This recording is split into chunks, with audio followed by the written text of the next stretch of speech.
I don't think I do it. Arsenal started like house on fire. Signing number 2 for this new era. It's Judgment Day, people. Yeah! What did your boy tell you? It was never in doubt. Never in doubt.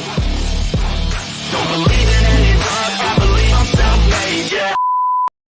Now then, people, welcome back to the Just Show Football Show. My apologies for being late. It is my fault. I've given people the wrong time. People thought they were coming for 9 o'clock, and I said, hey, my head's all over the shop. It is what it is, man. That's what happens when you have children, I guess. I'm still recovering from a weekend. But listen, what a weekend of football it was. I'm actually quite positive after getting beat by Arsenal due to the performance. Maybe not such a great weekend for Corey. I don't know. We'll get into it. I know Moyes is not quite happy and some mad refereeing decisions. But I think that was there's a lot of talking points actually with referees this week. And we have the return of Kev as well from the LFC Day Trippers. Kev spends a lot of time in the chat as well, which I absolutely love. So thank you so much for supporting the channel first and foremost, Kev. But how are you been, brother? All right? Really good, yeah, really good. Yesterday was the pick me up I needed, but it was, I mean, it is what it is. Football is cyclical, it goes in cycles. We're going through the mud at the minute, and yesterday was definitely much needed. There was a lot of heads about to explode when the lineups came up yesterday, that's for sure. But them that came in, mate, Gomez, Milner, they were fantastic. Outstanding. I mean, there was a lot of humble pie eaten yesterday afternoon at about 6:30. Especially on the James Milner front, because that man is just amazing for the one-off occasions. For that, he's a sub now. He's a proper pro, and if you need him to come in and do a job, a specific task, don't ask him to do 5 games in a row because he just physically can't anymore. Yeah. But my God, when you need him and your backs are against the wall, there's no better man. He's a phenomenal player. No, he is. I thought his legs had gone a couple of weeks back, but like you say, the odd appearance here and there, he was different gravy. I was fuming actually because I did call them the Liverpool result. I actually put a builder bet on. I had Liverpool win, Salah goal, a Kanji yellow card, and Joe Gomez yellow card, and Joe Gomez didn't get one. There was a almost coming to get it was 100 to 1 that as well, by the way. £5 free bet. I was waiting on 500 quid for like 15 minutes. I'm watching Gomez. Every time he gets near the ball, I'm going, side him. But unfortunately, he didn't. Brilliant as well. He was brilliant. Yeah. Hello, Gareth Southgate. You're looking for a centre back. We've got some questions on that actually, and we'll talk about that a little bit later on. Obviously, issues at right back as well. But we'll, Corey, how are you doing anyway, mate? Are you like David Moyes? Are you fuming with the ref? Yeah, it was really poor. Some of the decisions in that game were really frustrating. I can't really take it away from us because we should have really won. And I think another day we hate saying this, but it's one of them where you could win the 3 or 4-1. And for large periods of the game, we did dominate. I've got to be honest. When it finished, I was like, it's dropped points. But I think reflecting on it now, at least we kind of got the draw and we're building momentum a little bit. And Dex scored a lovely goal, which was nice to see. And we'll just keep moving, mate. But the refereeing decisions are horrendous. Yeah. They are. The throwing from Carl Walker-Peters is shocking. He does it twice in the game, and Moyes is going mental on the touchline saying you need to start watching for that. But yeah, there's been a few dodgy decisions this weekend, so we'll talk about that as well. We definitely will. Let's talk. Let's start with Liverpool versus City, though. What a game of football it was. It was really enjoyable. I was like really pissed after the Arsenal result, and then I was able to watch that due to our game finishing so late because of this electrical thing. I was like, right, I won't do my post-match. I'll watch that game. I'll calm down. And what a spectacle it was. What a game. Salah back to his best, playing more central. He had a chance just before he scored what a save by Edison, by the way. But Kev, you must be bouncing, mate. It's I don't know what that means for the course of the season. Obviously, you've got a test against West Ham coming the next couple of days, but you must be bouncing. Delighted with the results. More happy with the performance than anything else, but it means absolutely nothing if we don't back it up against West Ham. That's just the reality of it now. We've been, I think, for us anyway, bar the Napoli game, where we were torn to shreds. We were absolutely ripped apart and deservedly got smacked. We've been in a lot of games, but poor defending, poor shape, not taking chances when they've arisen, draws could have been losses, could have been 3 points. It's one of those shoulda, woulda, coulda, didn't starts to the season. And obviously injuries haven't helped matters, but I mean, yesterday as well. Yesterday came at a massive loss, because Diogo Jota looks like a serious hamstring. So that's another one that we're going to be missing for a while. But all in all, delighted with the performance, especially with the back four. Virgil, the clearing header he made in the second half for one that Haaland would have got was outstanding, was absolutely brilliant. And he was aggressive as well. We were aggressive when we needed to be. Come out, and instead of waiting for the ball to come to you, we went out to meet the ball. Alisson Becker made some really good saves, as you'd expect. But all in all, I was delighted. More than anything, we did a show on Friday night, and I was really hoping that we'd see Harvey Elliott on the right and Mo through the middle, because Mo's been lost in games. Yeah. He's been out stuck on the right wing, and he can't get involved. For however much he's tried, we cannot get him involved. So seeing him through the middle made a world of difference. And the way he took his goal, the way he pinned Cancelo, turned him, got away. And like I said, the first one was a brilliant save from Ederson. The second one, he just lifted up over him. And once that went in, the place erupted, and it went absolutely mental from there on in. But it was a high-level game. City were really good. City are top tier. They are the best side in the country by a considerable distance. They'll walk away with the league. I've no doubt about that whatsoever. But to match them, you have to turn up on the day, and I think we did. I think if it had been a draw, I wouldn't have argued. Thiago Alcantara was really lucky late on. That one where he slips and he just loses his foot and went in on Rodri. That was a yellow card. But if that had been a red, wouldn't have argued, couldn't argue, because he'd lost control of his body. It's up to you to control your feet. And if you lose control and you slip, that's on you. So if he'd have decided to try to level things up and send him off, couldn't have argued. But overall, delighted. Know a few lads who went there yesterday, and the atmosphere was really good. And it's been much needed. It's a weight off for an awful lot of people. Yeah, no, for sure.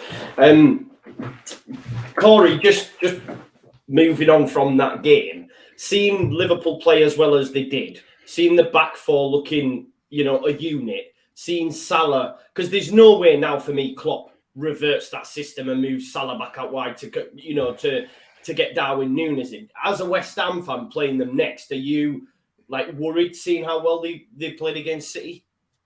Yeah, I mean, they were a lot more resolute defensively. I think that was probably the biggest takeaway for me. And I think even on the way that Liverpool were able to contain Man City, I wasn't sure they'd be able to defend that well, that deep. And I think they give themselves opportunities in games, particularly with a team like West Ham that will look to try and counter-attack on them, and they can kind of try and nullify us a bit. But to be honest, it's more what becomes that front four. And even when Harvey Elliott's joining in and Salah, the positions that he picks up, we've sat here so many times this season saying he's wasted on that right-hand side, and Klopp does the right thing and gets him central. And it does worry me a little bit, just on a West Ham point, we've got some injuries. So if he's able to play in half spaces and get in beyond and take his goals as well as he can, then it is a little bit of a concern. But I just want to say, I thought Liverpool was so impressive yesterday. Genuinely, I thought Klopp got it absolutely bang on. And he'd come under a lot of stick and a lot of criticism, but even he's got players like Diogo Jota working really, really hard defensively on that left-hand side. And it was just little tweaks like that I think really, really helped him. So, unfortunately, where I was hoping we'd go into a game where they were looking vulnerable, they turned it around just in time for West Ham. So,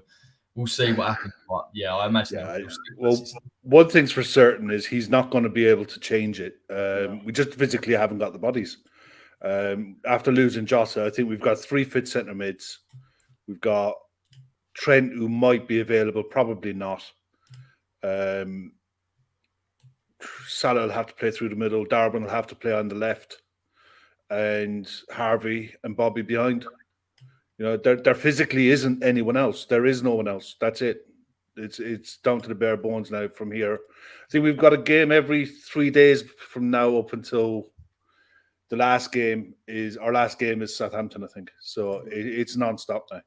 Same for West Ham as well. You guys got with Europe and with League and then League Cup and what have you. It's non-stop from here on until this Poxy World Cup kicks off. Well, I for one can't wait, mate. You're being a busy boy, ain't you? So yeah, exactly. Keeping you entertained for sure. Yeah, for sure. Kev, I might give you a right to respond to this, but this actually it's frustrating me over the last 24 hours, and I want to get Corey's opinion on it. I see a lot of accounts and people speaking, saying, if that's Trent Alexander-Arnold that gets turned like Cancelo does, then everyone would be hammering him. But my response into that, Corey, is yes, but Cancelo's been phenomenal this season. It's becoming a weekly occurrence with Trent. I don't think you can compare the two. What do you think, Corey, or do you agree? Like, I was just frustrated hearing it. I'm like, no, you can't say that because Cancelo's normally faultless. Yeah, Cancelo's definitely had a better season than Trent. And you are right; it'd be massively magnified if Trent was to concede a chance. Like, the only thing I'd say in that situation in Cancelo's behalf is that Salah's turn is ridiculous. And they keep highlighting it on commentary, saying, "Well, maybe he could have been stronger." In truth, Salah's turned him; he's done brilliantly. But Trent has a lot more games. There's a lot more evidence there. And you look at that one situation where it's 1v1. There's a lot of situations with Trent where players are running off the shoulder and he's sitting deep and positionally he's not quite right. So there's more of a case for it for Trent. So Cancelo gets a little bit of a let off. It's less so about Cancelo, more about Mo Salah, in fairness. Yeah, for sure.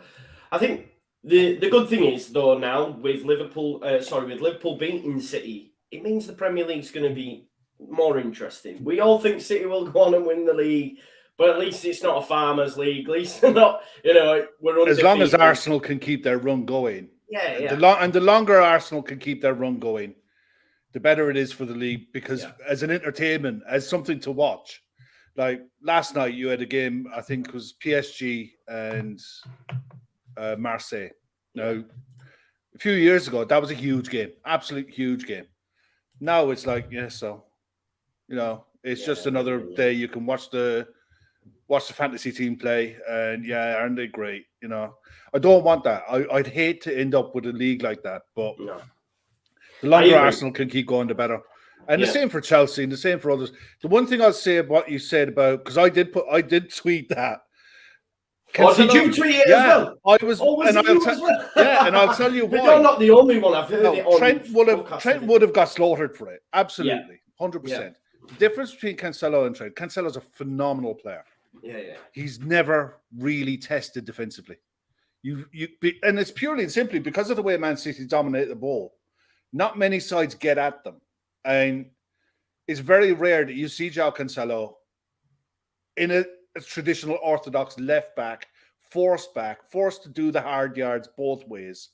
He's phenomenal. And there's only a handful of fullbacks I can ever think of who can play left back, right back, and be equally as good on both sides going forward.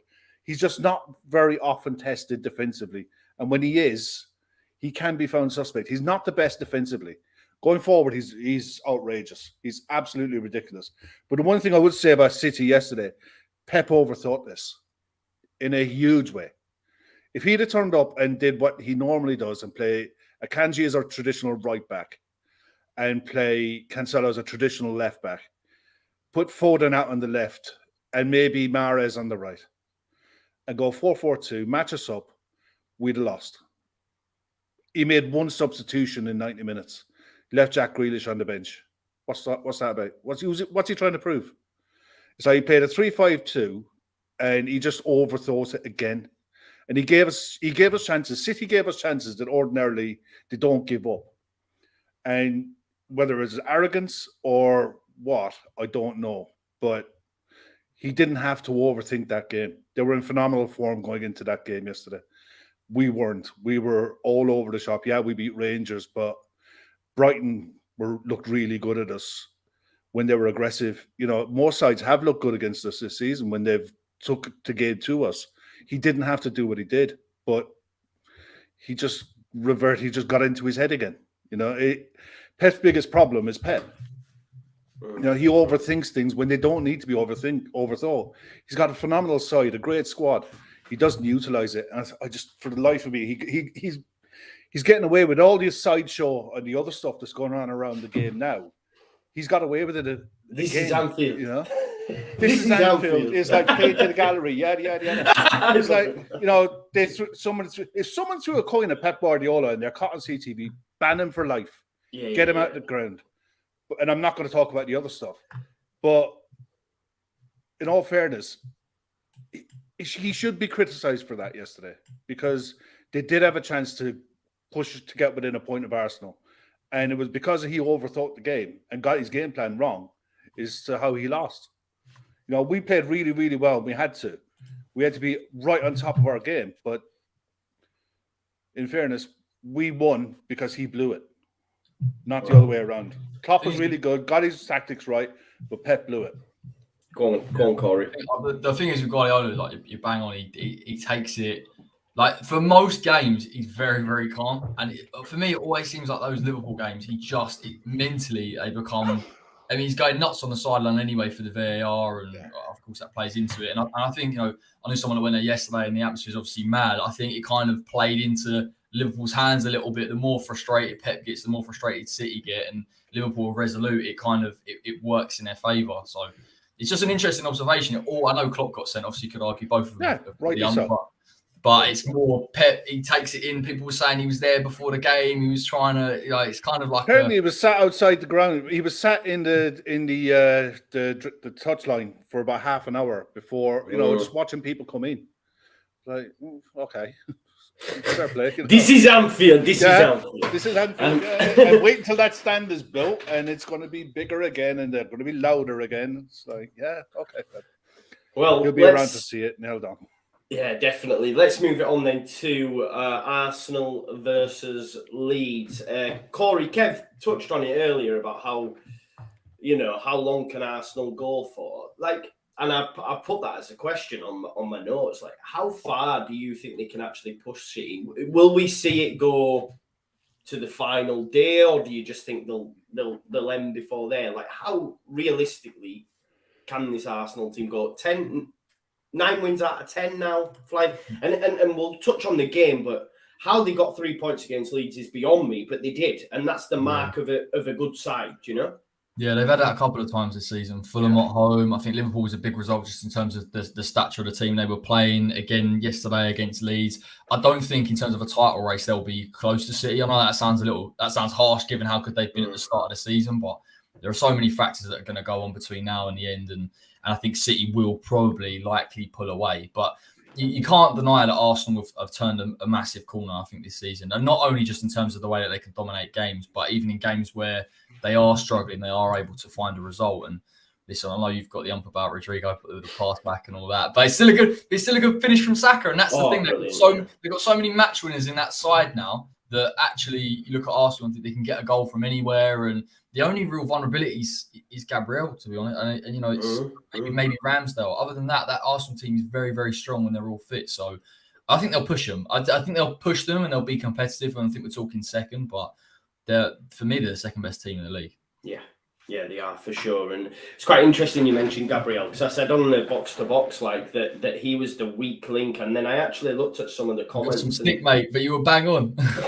This is what I'm saying. I was dying to go back because as he, especially right at the end as well, when he kicked out at Bamford and he got sent off straight away in my head, I'm going, I fucking can't wait to go back to that wasn't a bad shout, because there's a few times this season he has made mistakes, whether it's him and last season as well, whether it's his temperament or whether it's him on the ball. He is that guy that you look at Saliba, and I know it's a dodgy handball or whatever, but 9 times out of 10, very, very composed in possession, good physically. Gabriel's that player where you think, he's almost like that Xhaka of this season that you don't know whether he's going to get sent off. No, it's true. Not, so. It's true. And I've seen our friend Lee Gunner put something on his Instagram saying, like, how many times do I have to tell the people he is eventually going to cost us? But yeah, he was the weak link. But just on Leeds United, I just want to obviously throw some praise our way. I think, when you consider the teams that Arsenal have faced this season, I know they were beaten by Man United, but, Spurs, etc., Liverpool as well. Yeah. I think even Arteta said himself, we've given their toughest test, which is a real feather in our cap. How we don't get anything from the game. I mean, it's a tale of two strikers. I said on my post-match, Rodrigo started well. Then I don't know what he's trying to do with that switch of play. It's just insanity of the highest order. Obviously, it's a great finish from Saka. people were hammering Meslier. No, not for me. Saka's just had a great finish there. And then Bamford's, I feel sorry for him. I still back him to the hill. I want him to start every game for me. We're a better side with him in it. We've seen that in the second half. But for me, he's always been this type of striker. He was in the Championship where it takes him a couple. But I do believe once he finds the back of the net, we might see a run from him. It's just getting him that first goal and keeping him fit. And hopefully, next up, right, we've got Leicester and Fulham. We've got to get 6 points. We have to get 6 points. Fulham have gone on a bit of a slide. Leicester at the minute, woeful. So this Arsenal performance means, and Leicester are without Maddison as well. He got a silly yellow card, didn't he, for a dive later on against Palace. So this performance means nothing if Leeds don't follow it up with 3 points against Leicester. We have to do it. Just on Saka, it's 4 goals and 4 assists now for him. Top player, especially when you consider, for me, look, going into the game, all I was thinking about was Martinelli. All I was thinking about was Jesus. And I'm not saying any of that front three had an amazing game. They didn't. We kept them relatively quiet. It's really good. But just on Saka, I think, what a top player. I mean, 4 goals and 4 assists now. I think he's starting a bit shaky, but he's been exceptional. He's developing now into what Arsenal hoped he would.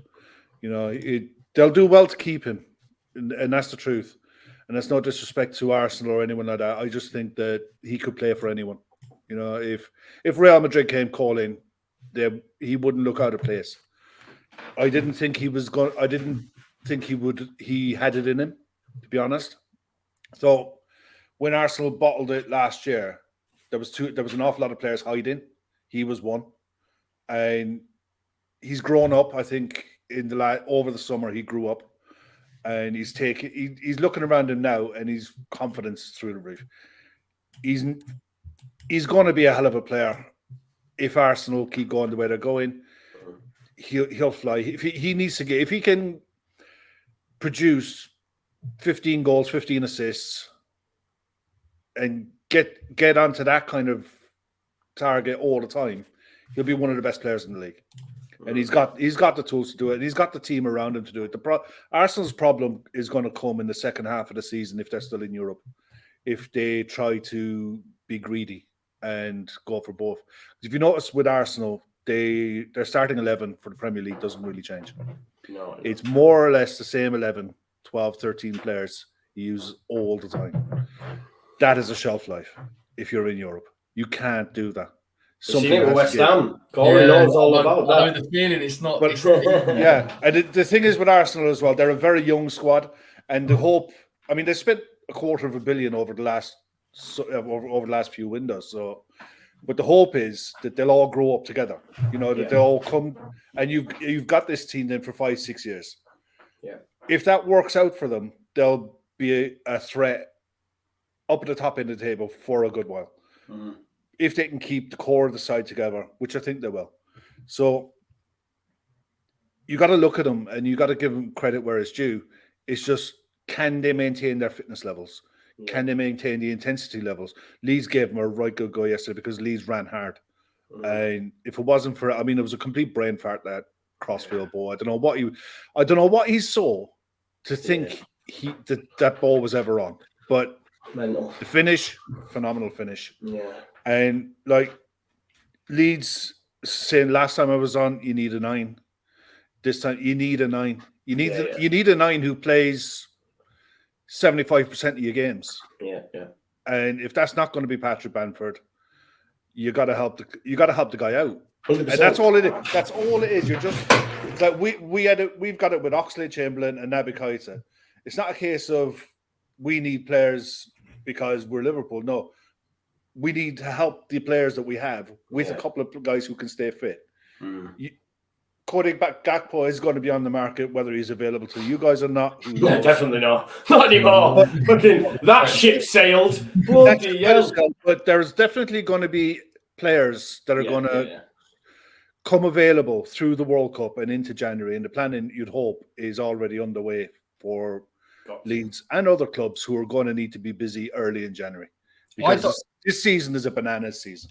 Anything. I don't even think you need a top number 9. I think you need a player that's consistently fit and a player that, in terms of build up and hold up and straight within. And Bamford has a lot of those abilities, which is why when he plays, you see how much you improve. But just getting that player in that's ready-made, ready to go, that makes a difference. It's just that we've said it so many times, though, but the recruitment generally from Leeds has been good in a lot of positions, given the fact that there's been such, Rafinha's gone out, Phillips in the changing system, but you have to address the problem areas. Like, take it from a man that's watched West Ham play with one number 9 for 2 years. You know what I mean? You have 2 all of a sudden, and then it's options, it's game plans. So yeah, that's got to be the go-to surely in January. Has to be, mate, and I want it done on January 1st. Otherwise, the board's getting lightning rods from me. I'm telling you, I'm not messing them up. Rightly so, exactly. But people told me we've got 5 or 6 strikers. Apparently, I don't know where they are. Somewhere, but Perkins, You need an old experienced head, someone who can hold the ball up, bring others into play. You saw that, yes. When you got the likes of Sinistera and Aronson around you, you need someone that they can bounce off. And someone that can mind the ball, looks after the ball, brings others into play. It's not rocket science. Peter Crouch made a living out of it for years. Do you know what'd be my dream? And it is a dream. I'd love Olivier Giroud, man. Imagine him. I absolutely adore that. I adore him. The most underrated striker, man. So he's a phenomenal player because he knows his game inside out. And there's no frills. He's got the odd frill in him, but he knows his game inside out. And he trusts himself to play his way. And that's experience, and you can't buy that. You know what I mean? He's ridiculously underappreciated, Olivier Giroud. Like, dear me. Like, I know he missed chances, but build up, like some of the finishes he's got in his locker, like he has been a serious player. But you watch him playing for France. There's a reason why Mbappe loves playing with him, because you know that if you're hitting the ball up to him, he's gonna mind it. Possession is 9/10 of the law. So, like, especially with the modern referees. Some of the players from the 90s that would have been absolute demons in this era with the referees the way they are. Definitely. Right. Just on Saka, Corey, I want to ask, does he have to start for England in this form? I would say so, yeah. I think it's one of them ones, isn't it? Like, even when he came on for England, I think it was against Germany, really, really impressed me. I think the thing with Saka is, the more you watch him and you actually sit there and see how much he's improved and how effective he is, the more you look at him for England and think, actually, and he did perform for England in that tournament. Penalties aside, generally, when he was brought in, he did perform. And I think that balance and how Gareth wants to play, I imagine he'll probably still look at a back 5 and wing backs. But for me, in terms of wide players, I think Sterling and Saka are the go-tos. And for me, Foden, although he plays on the left, I perhaps think he's more of a 10, but I think Saka should start. And the thing is with Saka, the complaint's been, can he be more effective? Can his output improve? And it has. So why not? Yeah, for sure. Right, let's talk about, and we're going to stay with you, Corey, actually, because I want to ask you. It's another England-related question. It's Chelsea versus Villa. Obviously, Chelsea win 2-0 with their Mason Mount double in the fantasy team. I had an awesome weekend. Solanke. Anyway, that's for another day. But Reece James confirmed now out for 8 weeks. Looks like he'll miss the World Cup. For me, as good as he is, even if he's like, don't be taking him. I'm sick of England taking players that are injured. We've got a gluttony of right backs. I just want to ask you, like, who comes in for you? Obviously, there's no Walker, there's no Reece James. Let's say, do you lean towards Trippier? I'd take Ben White personally. I'm not saying he starts, but I would take Ben White in current form. Just because he can play on the right of a free as well if needed. But who would you bring in at right back? Would it be Trippier or are you going Trent? Who are you looking at? That's tough.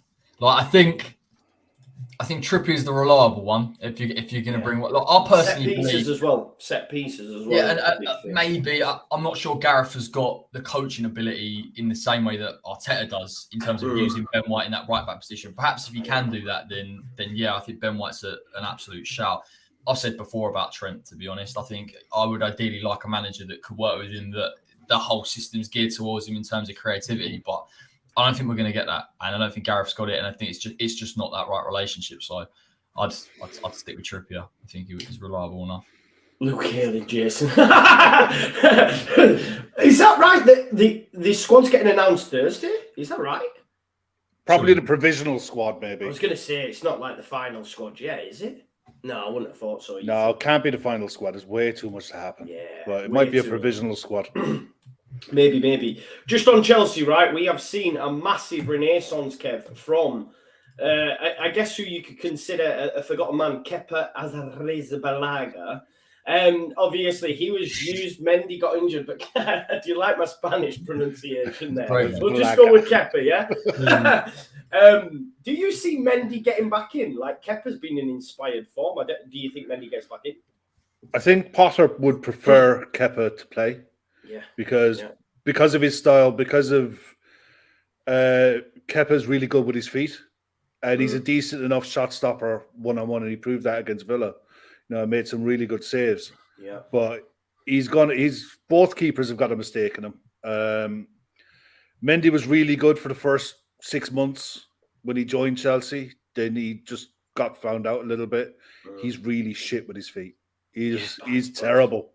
Terrible. So much. You'd always fancy your forwards to press him. And if you can, and the way Potter wants to play, you have to have a keeper who's comfortable to play out from the back. It's up to Mendy to take the slot back. I think he'll probably rotate the two keepers as much as possible, but for the way Potter wants to play, Kepa suits him better. Yeah, for sure. I was just going to ask Corey. Yeah, no worries. I just wanted to make sure all right. But we're just talking on, well, basically, I just want to shout out Mason Mount. Mason Mount looks amazing under Potter. He's been the only player to start every game under him as well, which is something.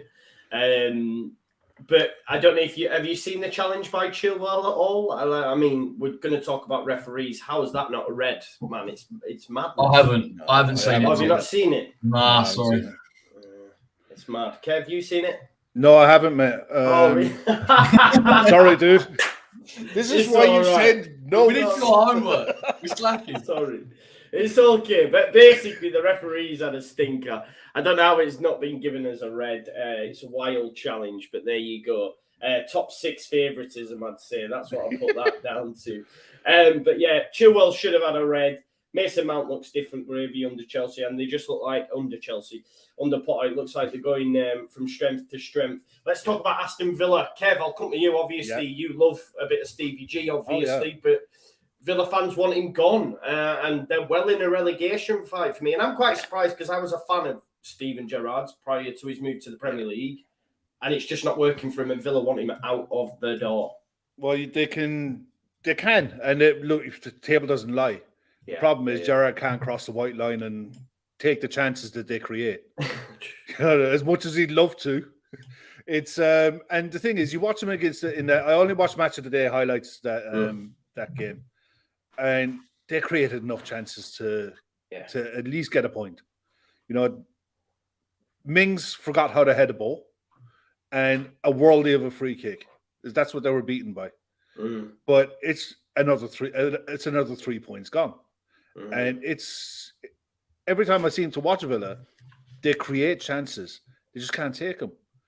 Now, the manager can get blamed for an awful lot of stuff, but if his tactics and his setup is putting him in a position where they're creating chances, at some point the players have got to hold their hands up and say, "Look, we're just not taking them." Yeah, you can change the manager, but is it a problem with the players? I think there's a lot of it. I mean, if you're not scoring goals, you got to be tight at the back. And if you're keeping clean sheets, you're in a game and you give yourself a chance. When you make a mistake like that early on against a side like Chelsea, you're giving yourself a mountain to climb. It's a shocker as well, by the way, isn't it? It's brutal bad. I mean, Mings isn't a short arse. He's 6'4" or 5, and he just mistimes his header, pops it up, and Mason Mount slots it in. We look at that squad on paper. It's a good side. It's a really good side, apart from probably Ashley Young at left back. The rest of the side is Jacob Ramsey looks a player. Up front, I think I don't think Watkins is the answer, and I think Danny Ings has passed it. But the rest of the side, they're good, solid, honest players. They should be mid-table. And if it needs a change of manager, then you got to do it. Give a new manager enough time to come in, assess what he's got, and decide what they want to do in January. Don't turn around in January 15th, sack Gerrard and give a new guy 2 weeks. You know, you got one hand tied behind their back from day one if you do that. If you're going to do it early, give them time. If not, then stick with Stevie and see what you can do in January. But yeah, he's in trouble. For sure, Yeah. He's in trouble. Is it Christian Purslow, the guy that's there? It is, isn't it? I was listening to something earlier, and they're saying like he's a big supporter. I think it was the Athletic pod. Yeah, like he's a big supporter of Gerrard, but apparently in the boardroom now, the owners are actually starting to sort of turn a bit, and he's struggling to keep them on side. So, a couple more. If it's going to be a choice between Purslow and Gerrard, Purslow will just like both barrels him like no bother at all. Yeah, that's what I mean. So it is what it is. You know, it's the harsh end of the Premier League. I don't think anyone is truly safe. Yeah. And yeah, if you're not getting results on the pitch, you're in trouble. Yeah, for sure. Friday night's game, Corey, we were obviously doing a preview at the time, but Brentford were 3 without a win up until that point. Get a good win. Tony, penalty again, 20-20 now for Brentford. Would you take him to the World Cup, Corey? I know this is probably doing Kev's head in, but would you take him? What's going to fly nose? I got no horse in this race. Would you take him to the World Cup just for the penalties alone? Like, That's a great question. I would, bro. You know, I can't lie. I'll take him for more than that. I think Ivan Toney is a very, very well-rounded centre forward, and I know penalties are a massive part of it, but just in terms of hold up and build up, I think we look at Harry Kane, and I'm not comparing the two really. I know Harry Kane's the better player, but having someone that you can work off of and some of our attacking midfielders, I think he would really, really suit us. So, my opinion on him, anyways, I would like to see him play for England. The only question is do you throw him into a World Cup having not played at all for England, and all of a sudden you ask him to come on in a game? But Ivan Toney has Gareth did it with Saka and Rashford in a final, bro. Ivan Toney has a really interesting mentality about him. They were asking him about, were you phased? He was like, "No, I deserve to be there." And I'm like, and he's always had that. And I think, it rubs people up the wrong way where he's basically sort of disrespecting Brentford a little bit. But to the same end though, he's very, very headstrong. So I mean, perhaps he could deal with that pressure of that tournament. But yeah, I would take him, if not for the penalties, if not for the free kicks. There's so many things that he can contribute. Yeah, he's another. I think you've got a 26-man squad as well. So yeah, it's like, if you're going to take a luxury or two, then he's got to be in the conversation. Yeah. I mean, the thing is, Gareth Southgate is tried and trusted. He sticks with what he knows, and he very rarely steers away from it. Who else have you got? Really, you got Kane, Tammy Wilson. No, you couldn't trust Callum Wilson to stay fit. That's what I mean. I know. So I'd take Tony. I'd take Tony personally. Wouldn't you? Yeah, for sure. We'll have to wait and see what happens. Brighton, no wins in 3. Kev. Obviously, De Zerbi's just come in. They played really, really well against Hughes.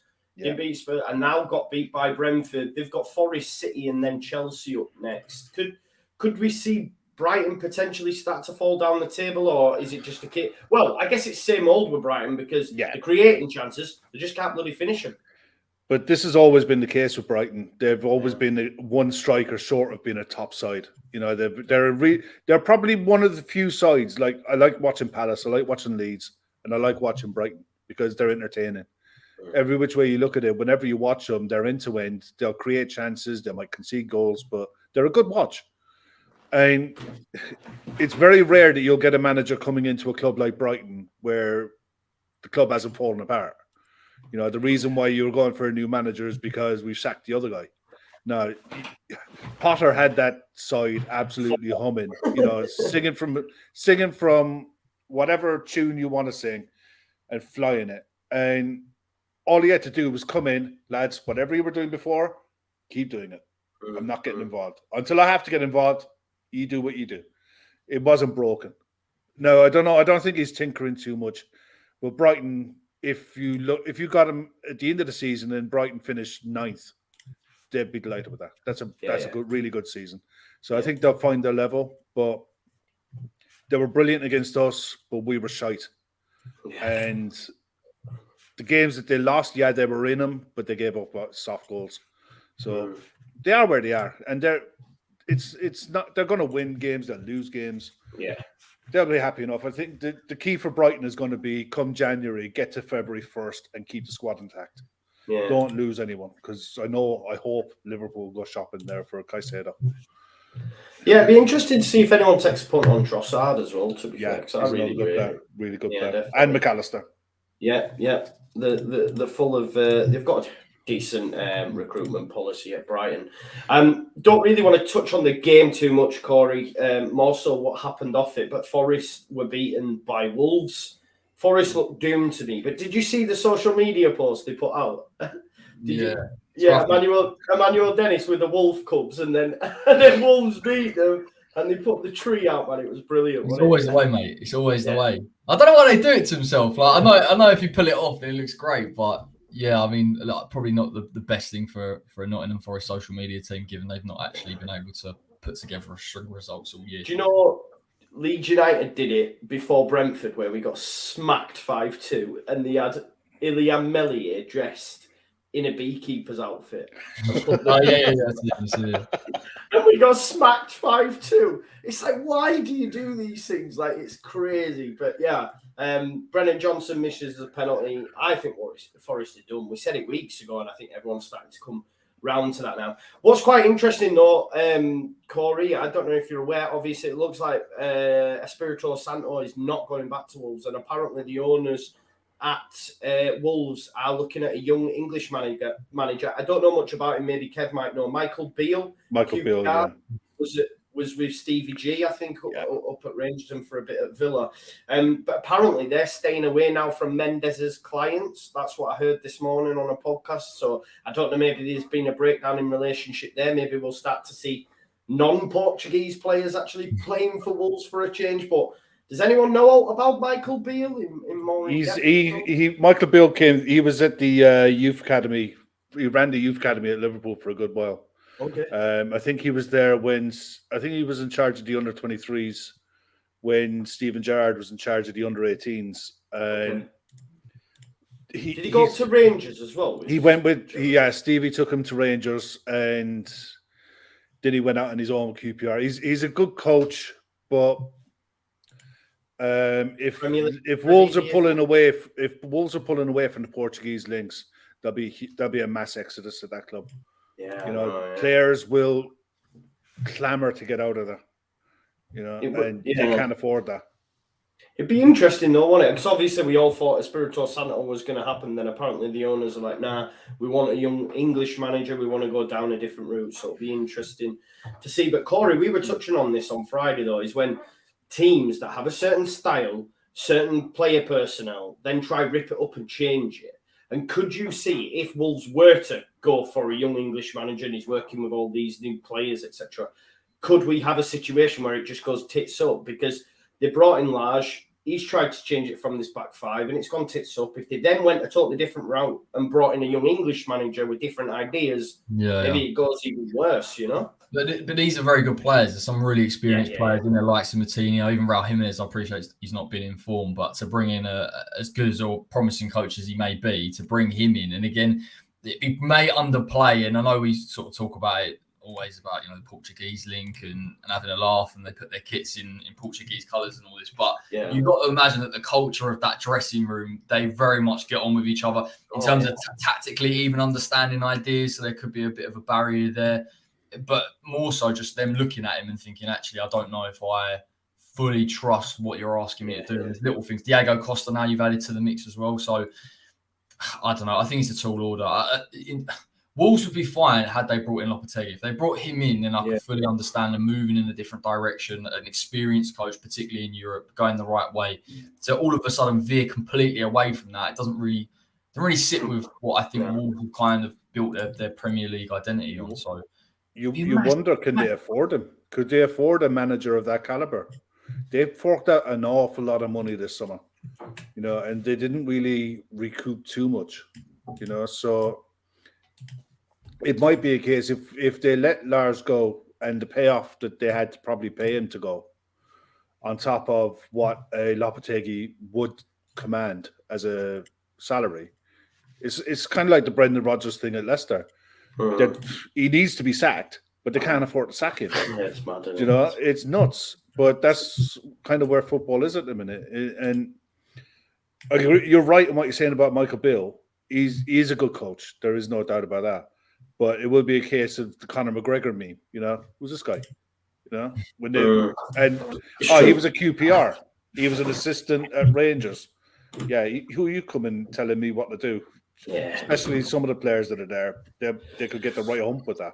Yeah, it'll be interesting to see. I think Wolves are right in it as we stand, but like I say, a good result against Forest, although not many goals scored. I don't think we expected it. At least that's 4 now for the season for Wolves. They're going wild. Spurs beat Everton 2-0. Kane 5 consecutive goals, Corey, for the first time ever, which I found quite mad that it's the first time ever that he scored 5 consecutive goals. We batter Spurs on here because they are terrible to watch, but it's actually their best start to a Premier League season ever. Like, does that surprise you?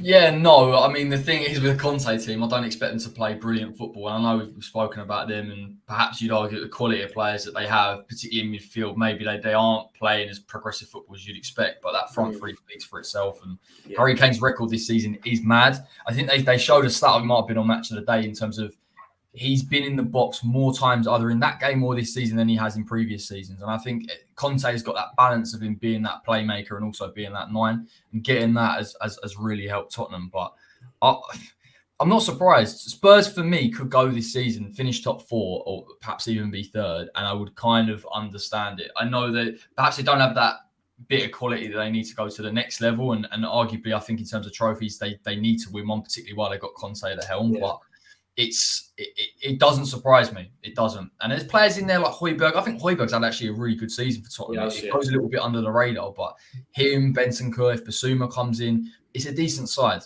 So I'm not surprised really. I can see them sort of chugging along. Yeah, chugging along and getting top 4 nicely. Kev, United 0, Manchester United. Wow, don't ever let me say United again like that. That is disgusting.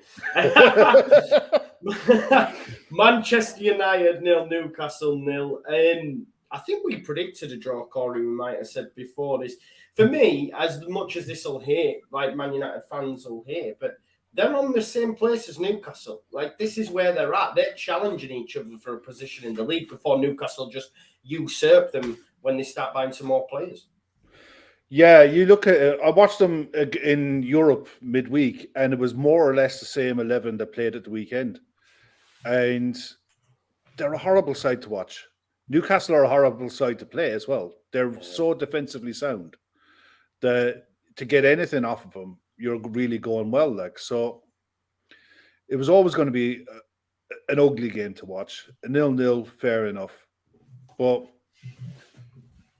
I don't get what United are trying to do.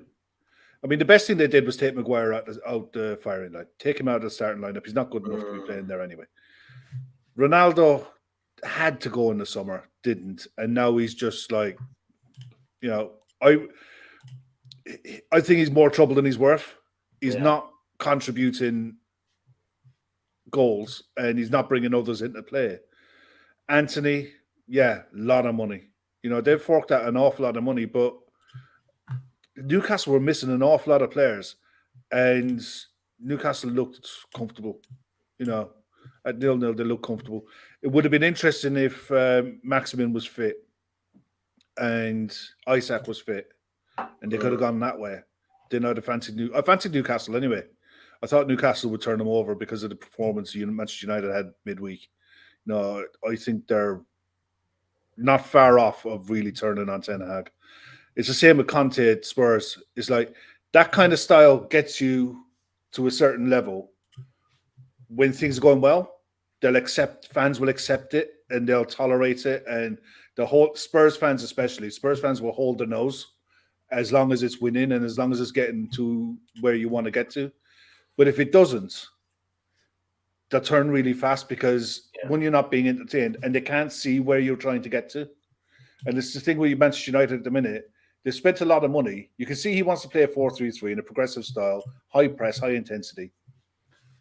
But if it doesn't work and they start losing games, then we'll see what happens, because it's okay being behind the manager when things are going well and you're chalking up 3 points here, there, and everywhere. But when you're not, that's when your metal will really be tested. You know, he was brave at the start with Ronaldo. He should have stuck to his guns. He shouldn't be playing him. You know, he really shouldn't.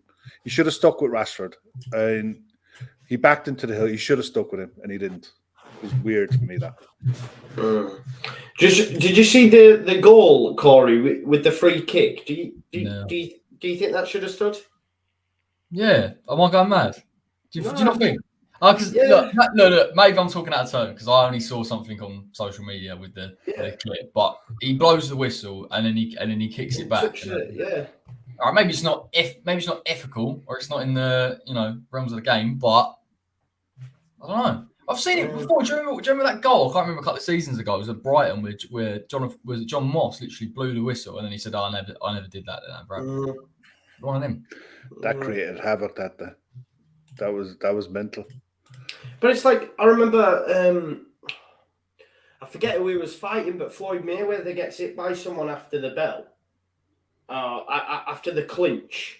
And he goes, "Oh, yeah," goes to shake his hand. And then as he goes to, touch gloves, he just smashes him and knocks him out. And it's it serves you right. It serves you right kind of thing. Yeah. So you've got to protect yourself at all times. And I guess it probably should have stood, but I'm glad it didn't. It is what it is. Right, let's move it on then. Southampton 1, West Ham 1. Really, really shocked, Corey. I can't lie. I had you on my act. I thought West Ham do these. But like you say, Kyle Walker-Peters foul throw ahead of the goal. Jarrod Bowen was blocked off as well.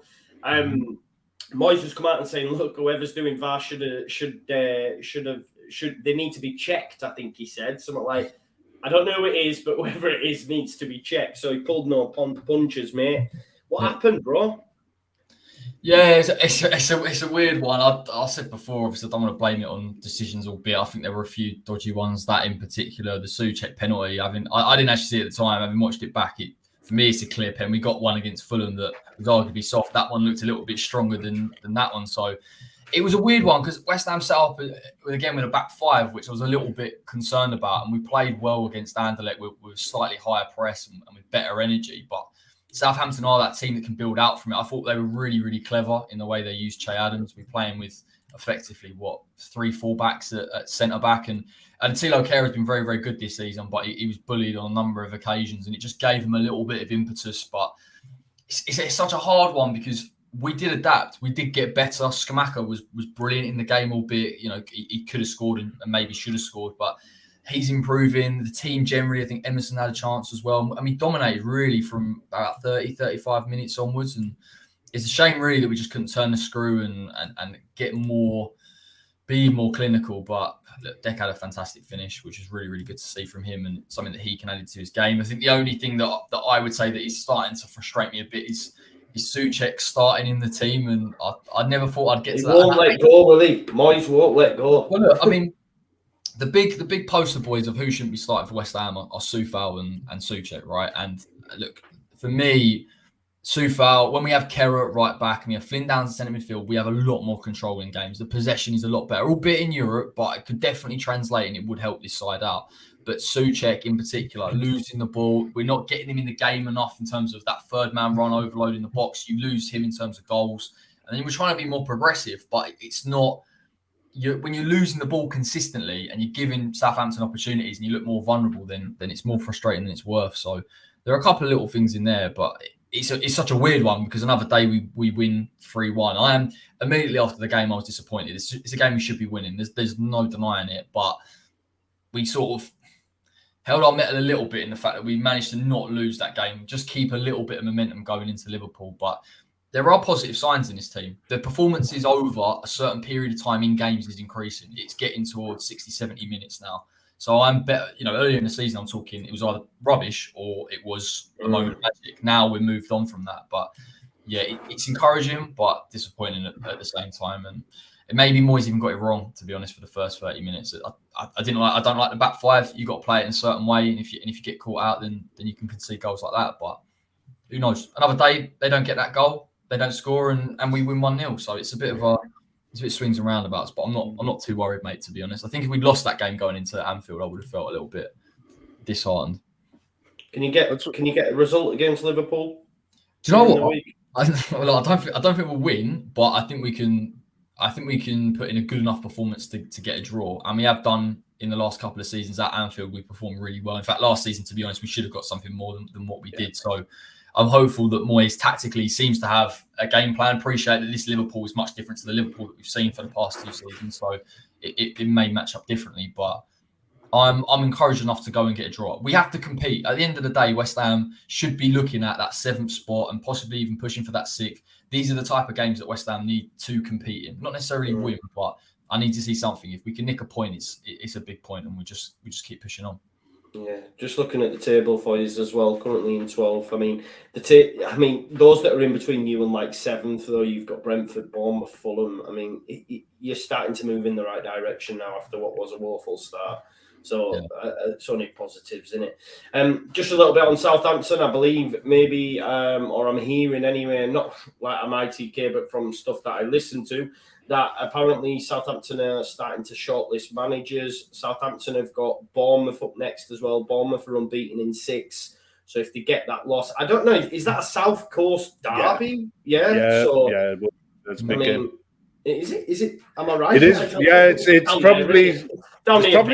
It's probably Southampton's closest rival.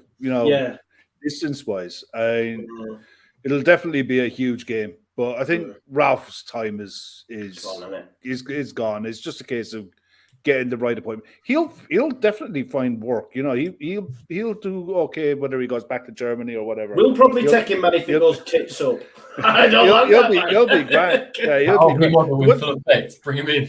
One thing I wanted to ask Corey about, if you don't mind, how's Paqueta settled in?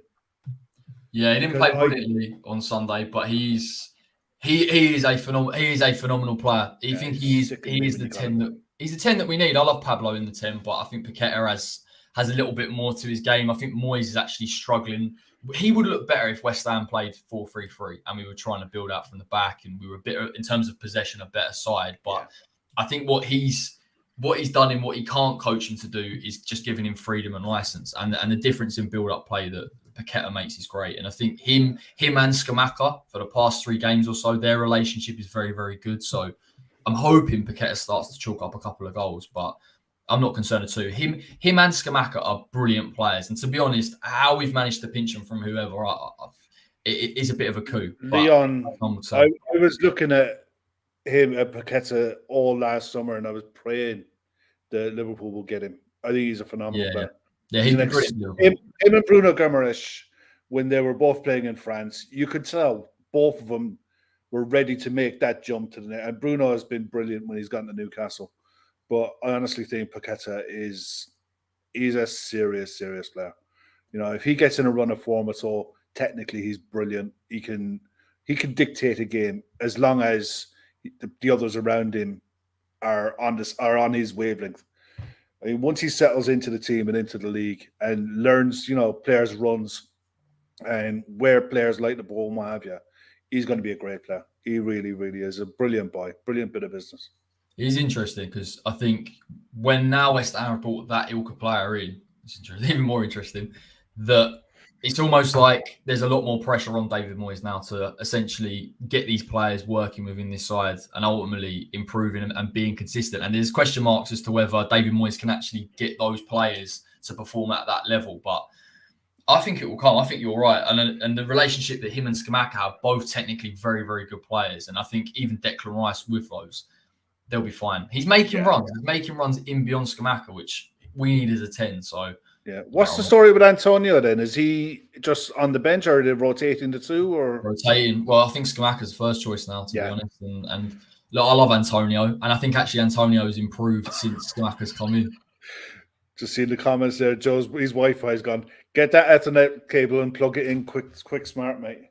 But yeah, no, Mickey's actually looked a better player since Scamacca's come in, and I think it's just purely for the rest. And I would have liked to have seen him early against Southampton, if I'm honest. I think maybe 20, 30 minutes from the end, but you could play 2 of them. You could play both of them up front. See, I'll be looking at Liverpool, and I'd be thinking, if you could get Antonio into that team, then I think there's vulnerabilities there. But it's to play us. If you play both of them, split the strikers, and just go that way. Just try to play through the press, and because it's the way we're playing now with the 4-4-2, it's a different press. We don't have the same triggers, and you can see it against Man City.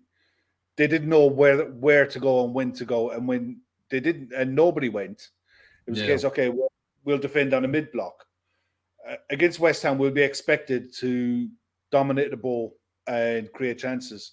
That's been our vulnerability. I mean, to talk about like the game against Man City is a completely different game to the one we're going to be play the one that will come up against West Ham, because they're completely different opponents. You'll set up in a different way and cause different problems. And the thing is, it is literally a case of who can turn up on a day, who's fit, who's available, and what kind of side can we put out? Yeah. So I think that midfield two is a massive thing in that Liverpool game for me. If West Ham can overload quite quickly on that, and Paqueta can play a little bit through those lines, and we can play through Liverpool, then we've massively got a chance. Here he is. I can't lie to you, right? Then. I know. This morning, my Wi-Fi kept going off, and Virgin were like, "Oh, we're having a few issues." And it went off, even with the Ethernet in. It's like a local. I was thinking, I'm not going to be able to end the stream or get back in or anything. So I'm watching on my phone thinking, but no, fair play. Thank you for that, lads. Yeah, it was turning into a Liverpool versus West Ham preview, wasn't it? So Leicester versus Palace was 0-0. Shocking game. Don't want to talk on it too much, but Rodgers did an interview afterwards. And apparently he said, the owners have got a difficult decision to make. Like, it's like they haven't. It's like he's begging them to sack him. Do you know what I mean? It's a proper mad situation, man. He can't afford. Leicester can't afford to fire him. They don't have the money to fire him. I think he's the fourth highest paid manager in the league. He's one of the highest paid managers in Europe, and he's got, I don't know how long left in his contract, but Leicester couldn't sign anyone because of FFP. So if they couldn't sign anyone, they can't find the money to fire him. But he needs to go. He needs to be gone. He needs to be sidelined out of the club. And by hook or by crook, they have to find a way to do something to get him out the door, because players are just not listening to him, and you can tell a mile off that they're switching off in games. They're playing within themselves, and you've got too many good players in that side to be where they are. The likes of Harvey Barnes, Maddison, these are good. Tillemans, these are all good players. They should be higher than where they are. But look, Brendan Rodgers, don't get me started. I know, yeah, you're not a fan over on the trip, is it?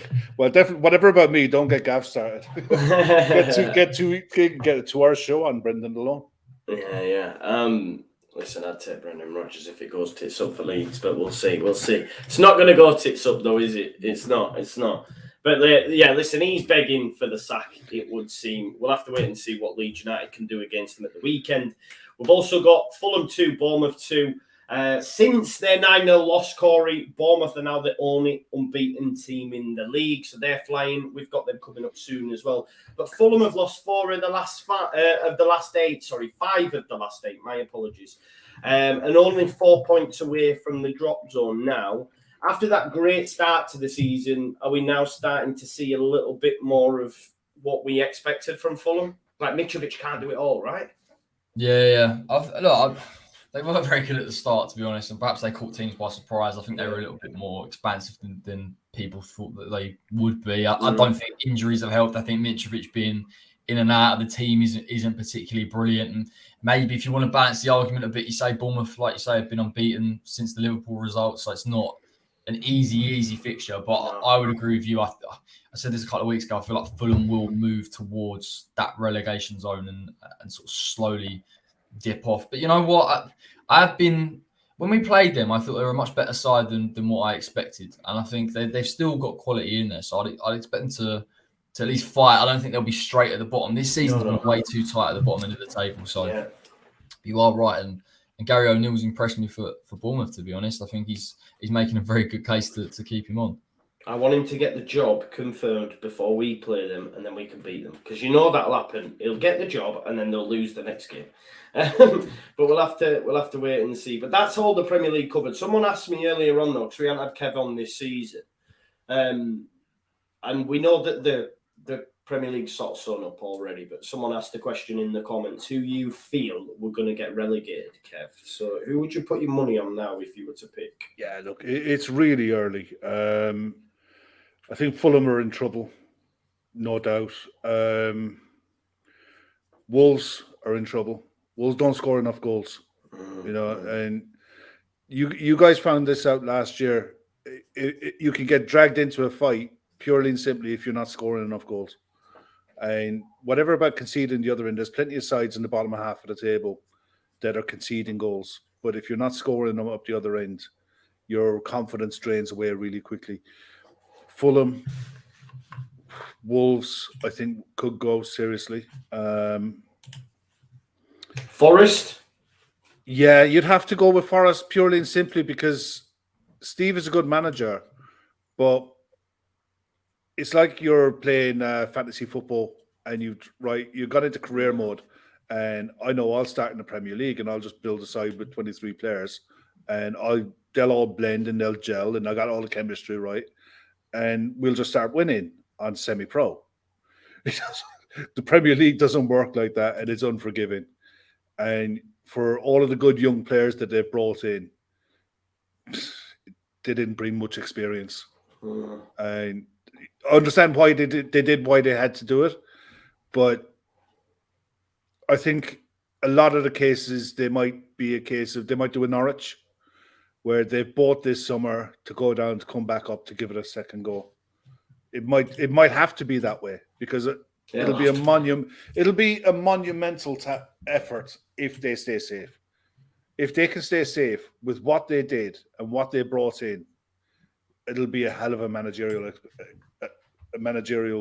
achievement to do what he's done. It'll be massive. But at the moment, yeah, there's probably 4 or 5 sides really. Big question: will Leeds go down? No, you've got too much. I said this last year as well, didn't I? I said you had enough, and you do. The thing is with Leeds, you're stubborn. You don't concede many, and you can see where the goals can come from. Sinistera looks a proper player. Yeah. Aronson looks a proper player. Get Bamford fit, and you'll be fine. Get Rafinha back in January as well. It's not going well at Barca, is it? He's not having fun, is he? No. I've seen some comments earlier on, but I swear they're fake. They must be fake anyway, because he said something like, Rafinha, I've been speaking to him and he misses Leeds in the Premier League. And I'm like, yeah, that's fake, surely. I need to double check it. But it will be. One look on AccuWeather will make you change your mind really quick. Yeah. Listen, boys, thank you so much for today's show. We've had a lot more people watching live than we normally get as well. And isn't it mad? Leeds perform well, and then we get some more people in the house. So I'm really, really grateful to see people enjoying this show because this is genuinely like my favourite. Like getting together with Corey, he's a top guy, and they get to talk about football, and that's great. And Kev, if you'll stick around, I keep getting let down by people. So if you could give me some consistency, Kev, you can become a permanent fixture as well. Because all them little half a job Harrys, they know who they are if they're watching this. I'm getting sick of them. Yeah, Locks, Oscar, they're all going to get sacked off. Locks is always on holiday, and Oscar's just doing Oscar things. But yeah, we'll leave it there. Listen, everyone, thanks as always for watching the show. Head on over to Corey's channel. His link's in the description. I've also added Kev on LFC Day Trippers. LFC Day Trippers always show me a lot of love. I watch a lot of their stuff as well when I'm just, on the Tinterweb. So go over and check them out as well. They're a great bunch of lads. And yeah, we'll leave it there. So thanks as always for watching. It's a busy week. Nothing tomorrow, but Wednesday we've got midweek fixed. Thursday we play Leicester, so there'll be plenty of content out as well. And then we've got football on the weekend, so it's all go, go, go. So yeah, exciting times. Thanks as always for watching, folks. Bye now.